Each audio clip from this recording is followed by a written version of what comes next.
नमस्कार, आप देख रहे हैं जे प्राइम भारत। मैं हूं आपके साथ पलक शर्मा। आइए नजर डालते हैं खबर। उत्तर प्रदेश में 13 अक्टूबर को आम आदमी पार्टी का सम्मेलन करेंगे और एक साल का मैप तैयार करेंगे। संजय सिंह ने कहा, उत्तर प्रदेश हम 10 सीटों पर चुनाव नहीं लड़ेंगे और हम इंडिया अलायंस के लोगों का साथ देंगे। संजय सिंह ने कहा।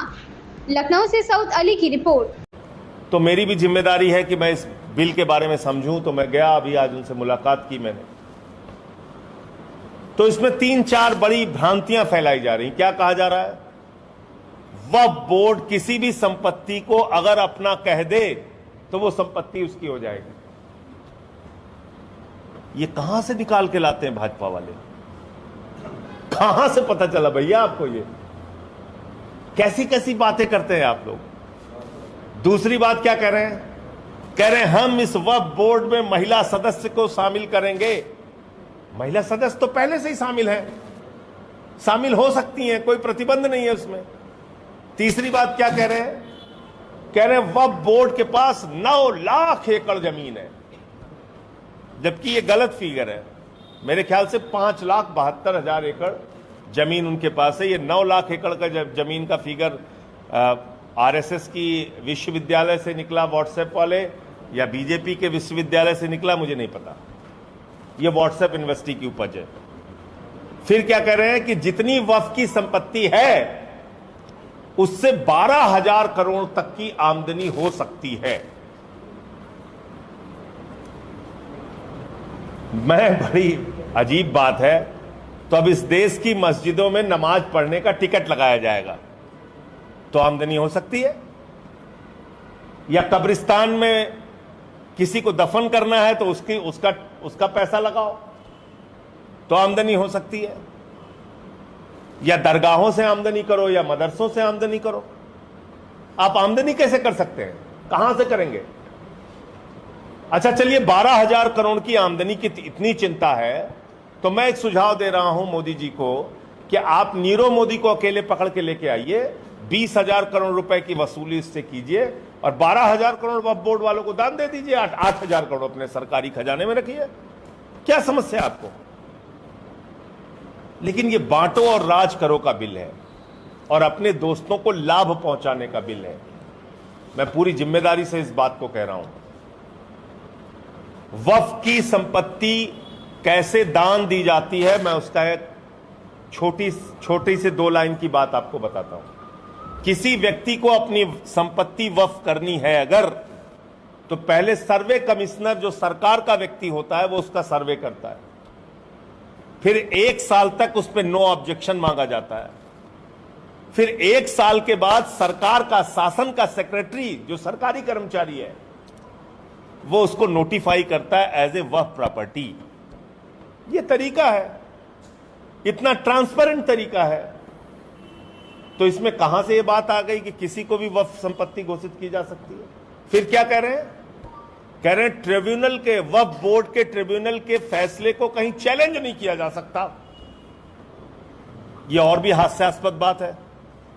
वक्फ बोर्ड के ट्रिब्यूनल के फैसले को हाई कोर्ट में, सुप्रीम कोर्ट में कहीं भी चैलेंज किया जा सकता है और इसको लेकर कई फैसले भी आए हैं। तो ये दूसरी गलत बात है जो प्रचारित की जा रही है।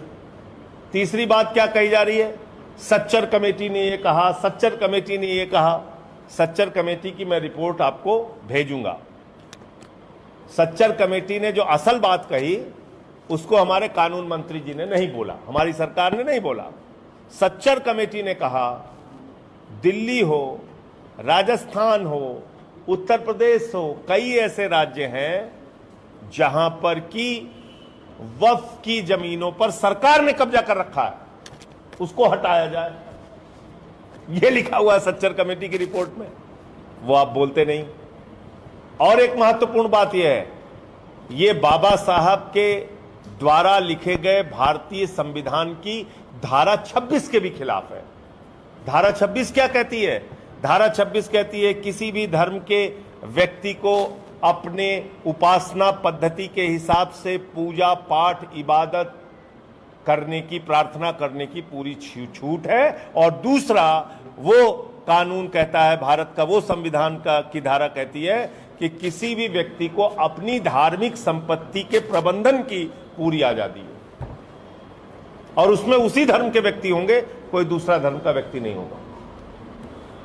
ये लिखा हुआ संविधान में हमारे। तो आप कह रहे हैं कि उसमें गैर मुस्लिम को हम शामिल करेंगे, तो ये भारत के संविधान की धारा 26 के भी खिलाफ है।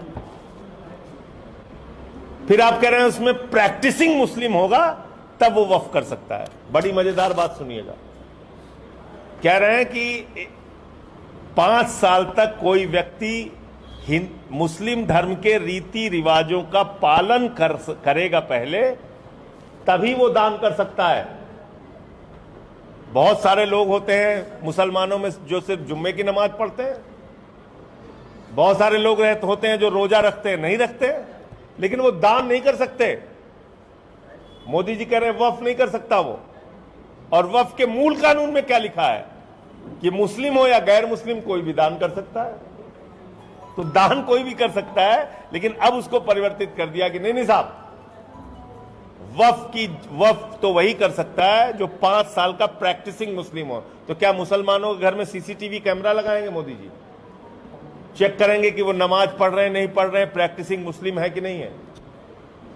तो कुल मिलाकर ये जो कानून आया है वक्फ बोर्ड संशोधन बिल, मैं देश के लोगों को आगाह करना चाहता हूं, सावधान हो जाइए। अगला नंबर गुरुद्वारों की जमीनों को कब्जा करने का है, चर्च की जमीनों को कब्जा करने का है, मंदिर की जमीनों को कब्जा करने का है, दलितों और आदिवासियों की जमीनों को कब्जा करने का है। क्योंकि किसानों की जमीनों को कब्जा करने का 3 काला कानून फेल हो गया, इसलिए वक्फ की जमीन कब्जा होने जा रही है। और अगला नंबर गुरुद्वारा, चर्च और मंदिर की जमीनों को कब्जा करने का है, उसके लिए भी कानून आएगा। मैं देश के लोगों को आगाह करना चाहता हूं, नंबर 1। और नंबर 2, भारतीय सेना की जमीन को 13,000 एकड़ जमीन को अभी उठाकर अपने दोस्त। इस खबर में बस इतना ही। देखते रहिए जे प्राइम भारत।